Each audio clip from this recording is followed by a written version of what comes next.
Bismillahirrahmanirrahim. Assalamualaikum warahmatullahi wabarakatuh. Nama saya Fakrul Amin bin Badrul Hisham. Nombor ID saya 2020477544. Okey, seterusnya. Nama saya Siti Nur Amirah Balkis binti Ahmad Tajwin Nizam. Nombor ID 2020621444. Okey, nama saya Muhammad Hilmi bin Manasah. Nombor ID 2020853968. Nama saya Hilman Hakimi bin Nur Afandi. Nombor ID 2020489732. Saya Syafiqah Syazwani binti Bin Muhammad. Nombor ID 2020898304. Dan kami sekumpulan akan membincangkan tentang isu materialisme.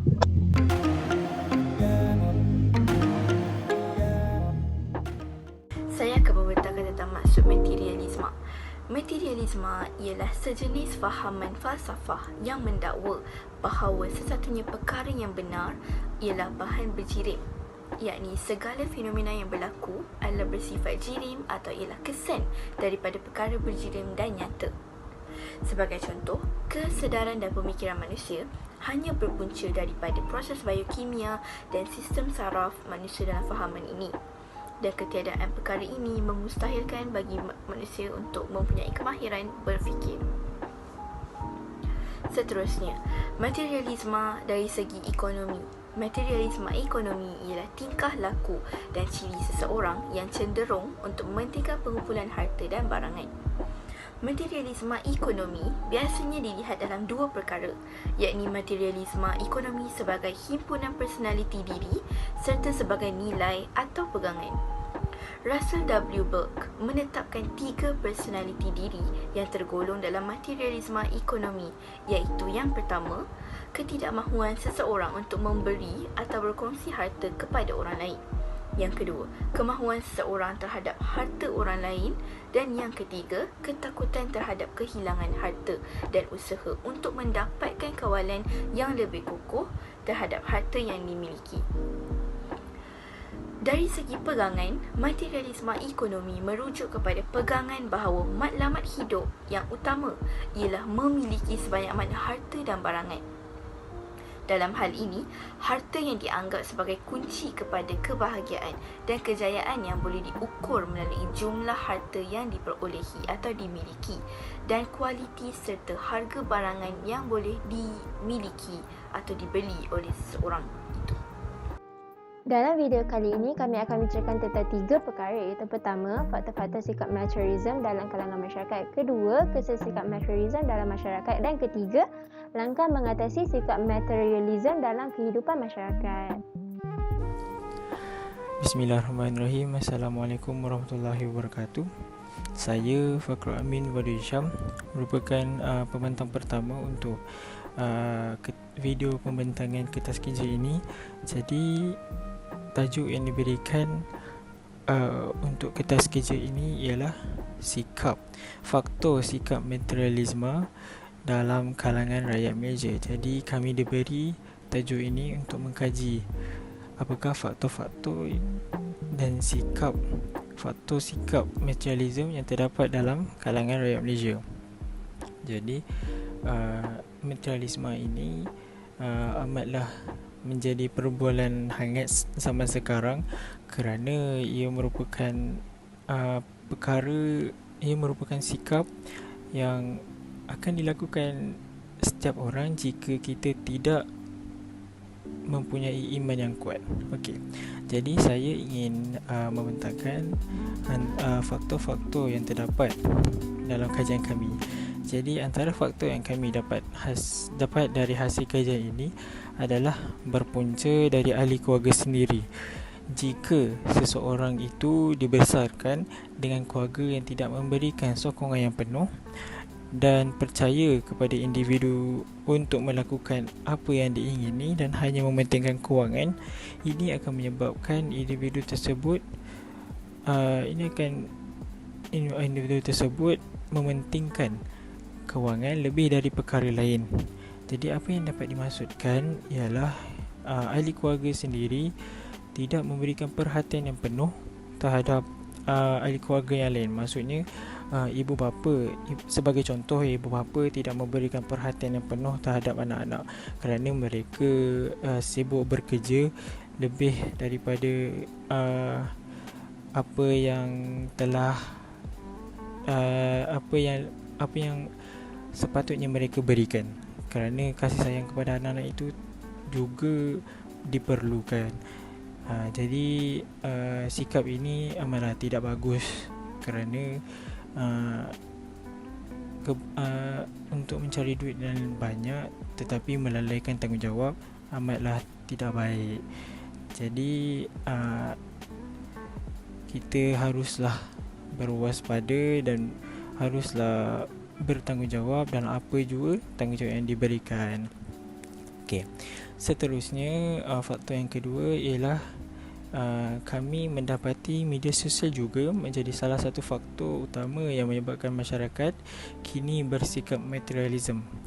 Hal ini kerana masyarakat kini terlalu obses dengan kebendaan. Perkara ini jelas terbukti kerana pada zaman yang serba canggih dengan teknologi ini, media sosial telah menjadi satu platform untuk masyarakat menunjuk-nunjuk harta yang dimiliki. Pada platform ini juga, iaitu media sosial, masyarakat akan memuat naik gambar dan video tentang kemewahan yang dimiliki seperti kereta apa yang dipandu atau sebesar mana rumah yang didiami. Jadi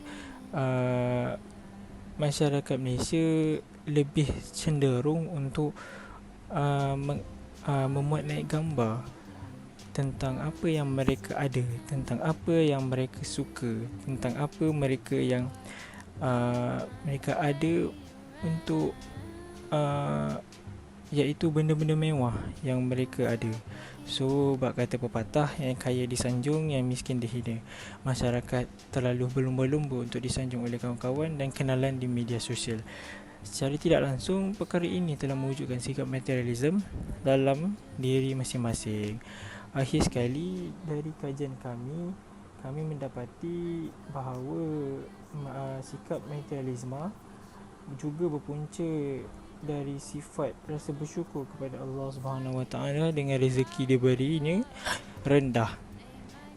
Masyarakat takut dipandang rendah oleh orang lain kerana mereka miskin dan serba kekurangan. Sedangkan dalam kehidupan Nabi Muhammad SAW, walaupun baginda seorang pemimpin negara, baginda dan anak-anaknya tidak kaya dan tidak berharta, masyarakat ingin penghargaan daripada manusia.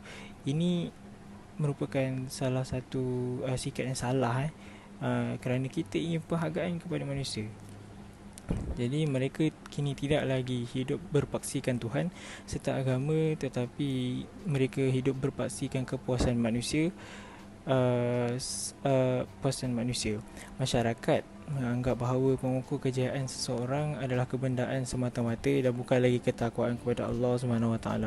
Oleh sebab demikian, perkara tersebut telah membuatkan masyarakat bersikap materialism. Jadi apa yang saya dapat simpulkan ialah kita haruslah menjaga kita punya solat, perkara yang wajib, agar kita dapat menghindari perkara-perkara sebegini berlaku. Jadi itu saja daripada saya. Teruskan kepada saudara Hilmi untuk meneruskan. Seterusnya, saya akan menerangkan kesan-kesan sikap materialism dalam kalangan masyarakat.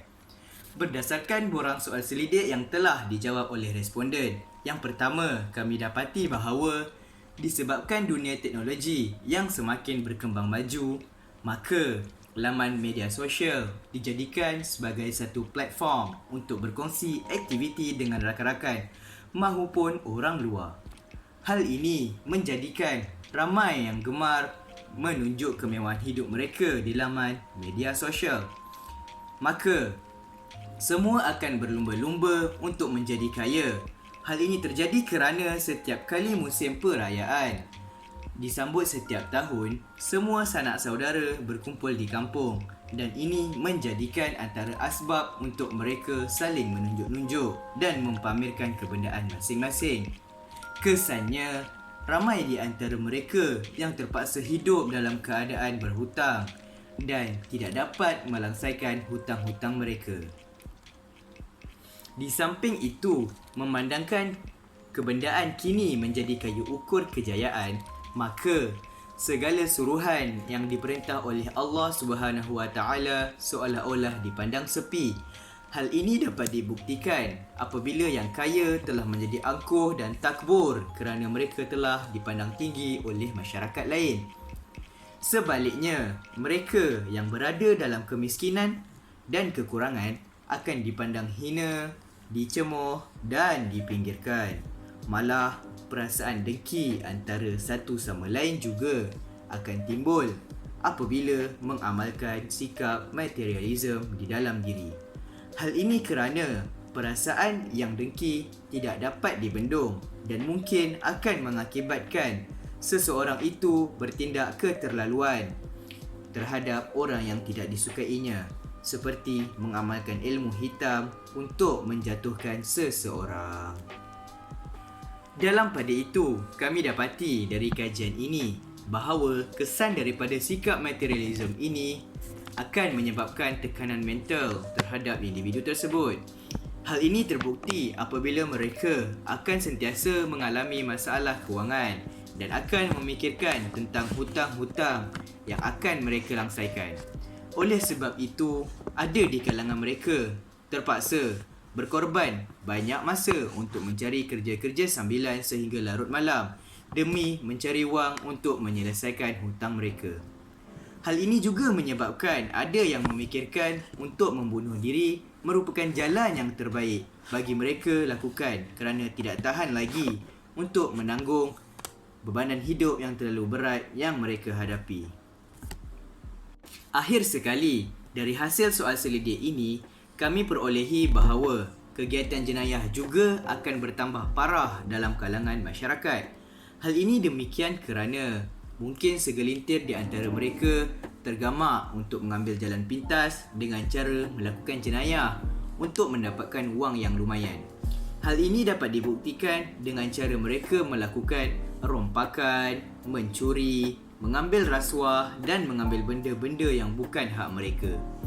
Oleh itu, keselamatan negara kita akan menjadi terancam dan rakyat Malaysia tidak berada dalam keadaan yang harmoni dan tenteram. Sekian daripada saya, terima kasih. Di sini kita boleh lihat daripada soal selidik yang kami telah edarkan melalui Google Form, sebanyak 68.3% iaitu 41 orang tidak bersetuju dengan sikap materialism dalam kalangan masyarakat. Selebihnya bersetuju. Graf di sini pula menunjukkan pendapat responden tentang soalan kami iaitu adakah sikap materialism dapat mendorong seseorang untuk mencapai kejayaan. 60% daripada mereka iaitu sebanyak 36 orang bersetuju bahawa sikap materialism dapat mendorong seseorang untuk mencapai kejayaan. Assalamualaikum. Saya Himan Kimi ingin menanyakan tentang pendapat Encik Amirul dalam usaha yang paling berkesan untuk membendung sikap materialism dalam masyarakat Malaysia. Saya berpendapat bahawa pendedahan melalui media masa tentang keburukan sikap materialism adalah usaha yang paling efektif. Baik, adakah Encik Amirul merasakan bahawa ibu bapa memainkan peranan yang sangat penting dalam mencegah sikap ini? Ya, ibu bapa memainkan peranan yang sangat penting kerana pribadi seseorang dicorak dengan bagaimana dia dibesarkan. Apakah inisiatif lain yang boleh diambil dalam membendung sikap materialism ini? Saya berasa bahawa penghapusan budaya mengharapkan upah adalah merupakan inisiatif lain yang boleh diambil kerana ia memupuk seseorang untuk mengharapkan ganjaran dan tiada keikhlasan dalam melakukan sesuatu tugas. Pada pendapat Encik, apakah usaha yang paling berkesan dalam membendung sikap materialism ini? Saya rasalah, pendapat saya rasa media masa yang usaha paling berkesan kan dengan menggunakan media masa, sebab budak-budak zaman sekarang ni diorang guna banyak media sosial, so kita boleh gunalah kan media sosial ni, kita tunjukkan keburukan-keburukan sikap materialism ni. Itu pendapat saya. Oh, okey, saya faham. Adakah Encik rasa ibu bapa memainkan peranan penting untuk mengatasi sikap ini? Oh, ya, saya rasa ibu bapa ni dia adalah memainkan peranan yang penting sebab mereka lah yang mencorakkan diri seseorang anak peribadi seseorang itu, dan mereka lah yang membesarkan seseorang itu dan menjadikan dia seorang yang sikap baik ataupun sikap yang buruk. Saya rasa betul lah ibu bapa itu ada mainkan peranan. Okey, faham. Bagi pendapat Encik, apakah inisiatif lain yang boleh diambil?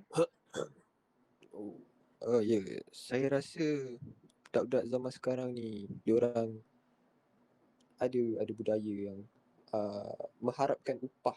Kalau buat kerja dapat upah. Saya rasa itu salah satu inisiatif kita boleh potong daripada diorang supaya diorang tak mengharapkan upah. Orang boleh buat sesuatu tu dengan secara ikhlas. Tak payah nak bagi upah-upah.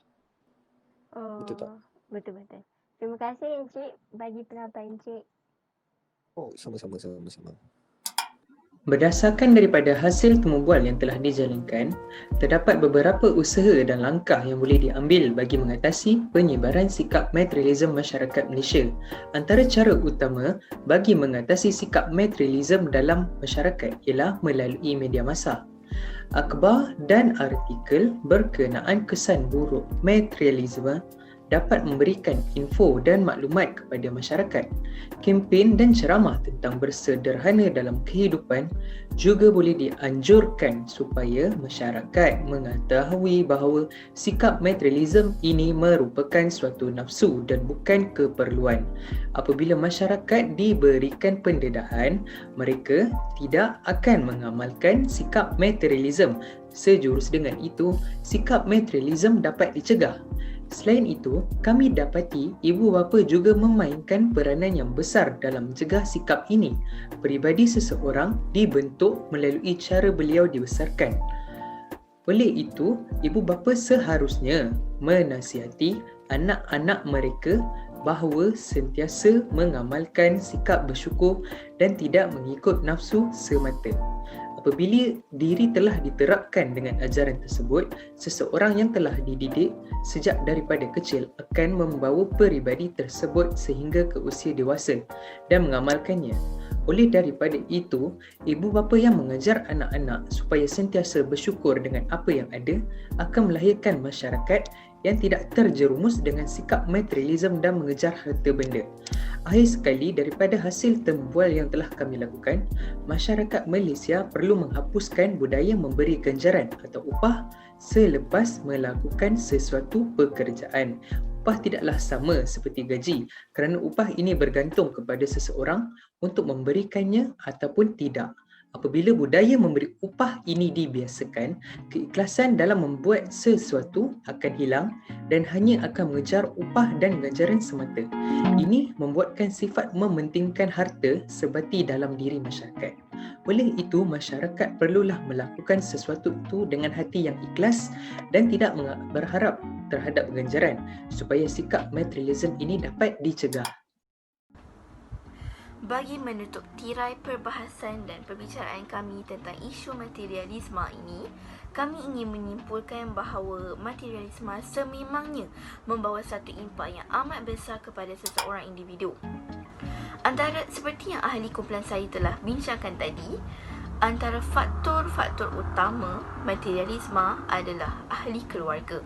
Mereka, terutamanya anak-anak mereka sendiri, mendapat kurang didikan daripada ibu bapa, khususnya tentang kesan-kesan menjadi seorang manusia yang materialistik. Kealpaan ibu bapa dalam mendidik anak-anak mereka untuk menjauhi sikap ini akan menjadikan anak-anak taksub dengan duniawi sehingga akan menjadikan mereka terlambat untuk menginsafi perbuatan tersebut. Bak kata pepatah, nasi sudah menjadi bubur. Faktor seterusnya adalah faktor yang sangat popular dalam kalangan rakyat Malaysia, iaitu faktor media sosial. Media sosial seperti Instagram, Facebook dan sebagainya telah menjadi satu platform utama bagi seseorang individu untuk memaparkan harta benda atau kemewahan yang dimilikinya kepada dunia luar. Jadi disebabkan ini, Segelintir individu melihat perkara tersebut sebagai satu motivasi untuk mereka untuk menjadi lebih lagi, mendapatkan lebih lagi, inginkan lebih lagi. Perasaan ini sangat-sangat tidak baik kerana mereka akan dianggap sebagai manusia yang tidak bersyukur. Sebagai padahnya, mereka akan mempunyai hutang keliling pinggang dan juga mereka akan bentuk sikap sombong dan bangga diri. Seterusnya kita bergerak kepada kesan materialisme. Antara kesan yang sangat umum ialah menjadikan seseorang itu bersifat takabur, iaitu merasakan diri lebih besar dari segala-galanya. Sesungguhnya Allah Subhanahu Wa Taala tidak suka akan hamba-Nya yang bersifat takabur. Bukan itu sahaja, kesan seterusnya ialah menjadikan manusia terpesong daripada jalan yang benar atau jalan Allah tanpa mereka sedari. Hal ini demikian kerana mereka terlalu mementingkan duniawi daripada amalan-amalan yang perlu mereka bawa ke akhirat kelak. Kesannya hidup mereka tidak akan diberkati Allah Subhanahu Wa Taala.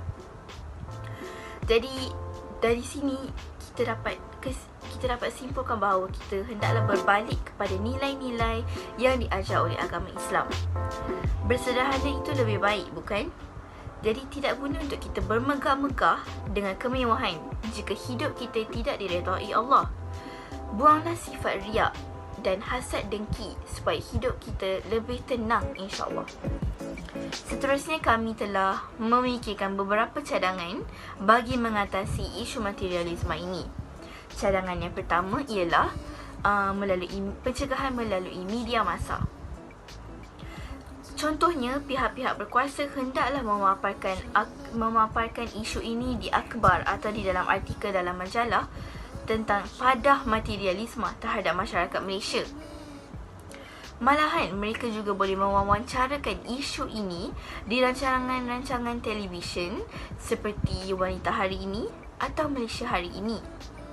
Hal ini dapat memberi pencegahan yang segera kepada mereka yang telah mereka yang mempunyai sikap materialistik ini agar segera meninggalkan perkara tersebut sebelum terlambat.